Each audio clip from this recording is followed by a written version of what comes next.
because it shouldn't affect who you are. Every person is who they are, but that's how I see it sustained a lot, is through the joking manner that people joke about, but they're actually quite serious. I see it not only in African Americans, but also in Latinas. Like, people joke around saying, "Oh, are you guys gonna mow my lawn?" or stuff like that, and I feel like that's really hurtful to them. Yeah. Because it's not true. It's just because you've heard someone saying it doesn't mean you need to say it. And I feel like most kids in school, the reason why how they come up with these stereotypes is because they hear older people saying it, like their parents or their cousins or their brothers saying it, who have learned it from other people, and I just don't feel like that's fair. Just like John said, with a stereotype, once people say it long enough and, say it enough times, sometimes you start to believe that it's actually true, even if it's not. Mm-hmm. Or you find yourself conforming to that way of thinking. You start to believe that too, which isn't really a good thing. Like, a stereotype, yeah, it might be true in some cases, but mainly as a whole, it's not, because people are so diverse. So once you have a stereotype that's so accepted into society, and people really kind of have behind it, then that's just not right. It really harms, a person's upbringing, having these stereotypes already put around them from birth. So who are you playing in this play? I play something called an optimistic voice. So when you watch the movie The Wizard of Oz, you hear these really pretty female voices singing in the background. But you don't actually see anyone, you just hear their voices. Well, we are those people, we sing all their parts, but we are actually physically there. So we're kind of like spirits, narrators kind of thingies.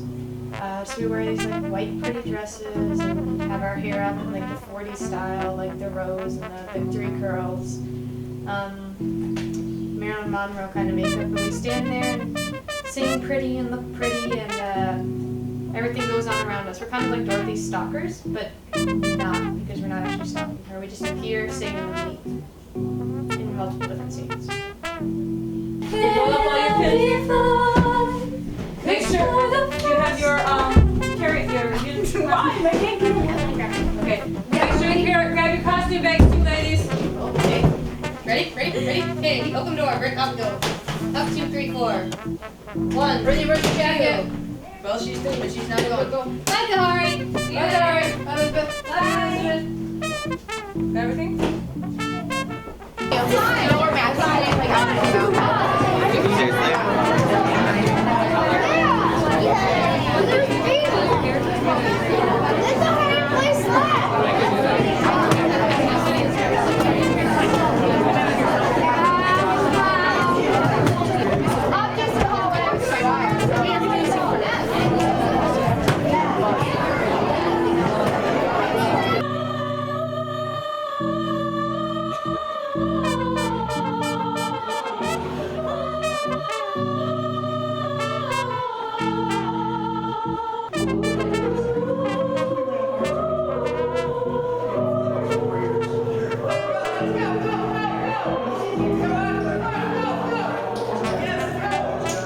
People from a lot of different races are like Starbucks, but since I'll have it, people be like, "Oh, typical white girl at Starbucks," and I'm like, "Okay, thanks. I suppose that we're the only one who likes Starbucks then, depending on how they act." I'm helping y'all vocabulary out tonight, but I'm proud I am. Right? So those of you that cuss or curse, swear, Say bad words. yes, say bad words. The same way you can come up. Oh, dude, you cool? That's my MF. So, how can you try to discriminate? How can you try to discriminate one group of people from using it based off your feelings for them? Wait. But it ain't your word. See, now you just seem racist. You look a way that you don't want to be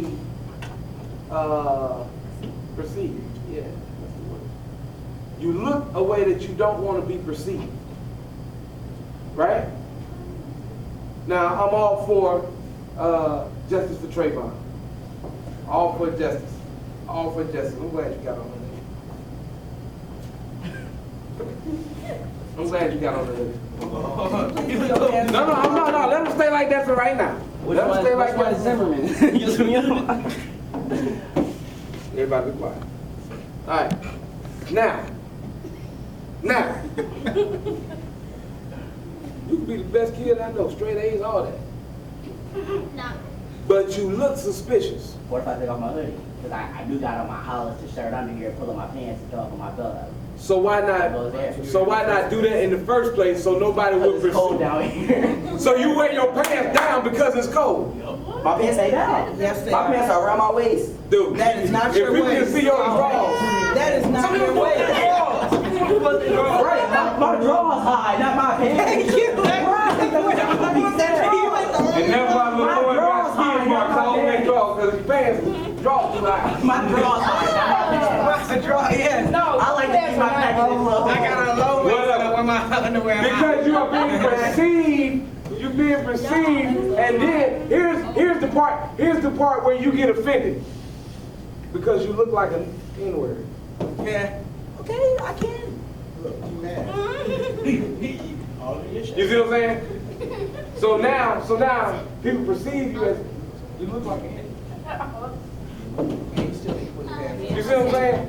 You see what I'm saying? So at the end of the day, there's a lot more negative than positive that comes with it. Understanding that when you are with your people, Roman, everybody else that use it, well, when you with your people that you cool with and you behind closed doors and y'all in y'all quarters and y'all hanging out and you using it, more power to you, you know, that's what you're doing.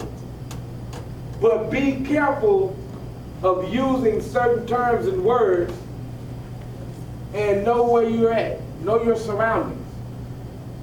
Because everything is not accepted everywhere. Everything is not accepted everywhere. And for the sake of peace, don't use it. Let's not try to test the limits of somebody else. Does that make sense? Let's not try to test the limits of somebody else. Well, I don't care. I'm gonna say it. And I wish somebody would, because you're gonna wish the wrong person up on you.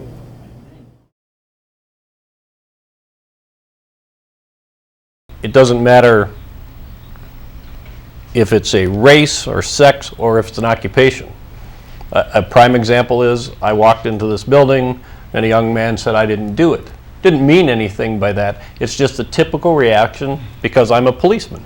But those are the kinds of things that offend people when they do it. And you gave a definition of stereotype, and I'm not going to take all the floor here, but I deal with very similar stuff with complaints against my officers.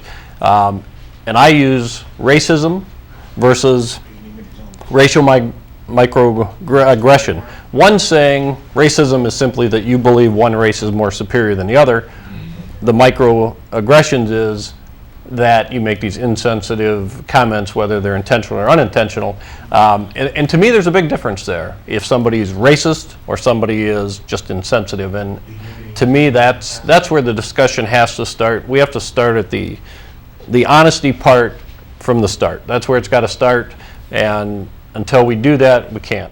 There's a lot of pieces of institutional racism, of informal racism, of white privilege that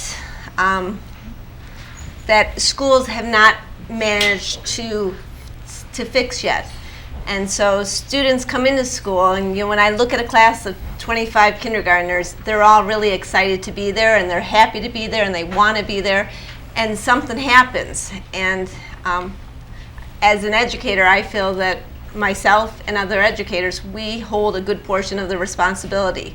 And part of what we need to do, and part of what things like the Frank Neighborhood Project does, is we start to break down some of those barriers, because I think when you start to develop those relationships and you get to know people on a more informal basis, you plant the right seeds that we are in this together, and that if everybody's doing well, it's only going to benefit Kenosha. So, you know, you can't put the blame entirely on the kids who are in schools. Certainly as they get into the high school area, sometimes kids make really bad choices for themselves. But ultimately, I feel as the adults, we need to take a lot more of the responsibility and figure out how can we attract kids more to their education. Could I weigh in on that, please? At Frank's school, I literally see teachers crying because we have kids that are so unruly. We have kids that are so disrespectful. Kindergartners, from kindergarten to 5th grade. Now, I put so much emphasis on parents. A lot of parents won't even come to the conferences. Parents won't even show up when their child get in trouble. A lot of things need to be placed in the parents' lap. The teachers have 25, almost 28 kids at Frank's school, and you have kids that are totally demanding that they be first, and the teacher has to try to handle all of this. And where is the parent in all of this?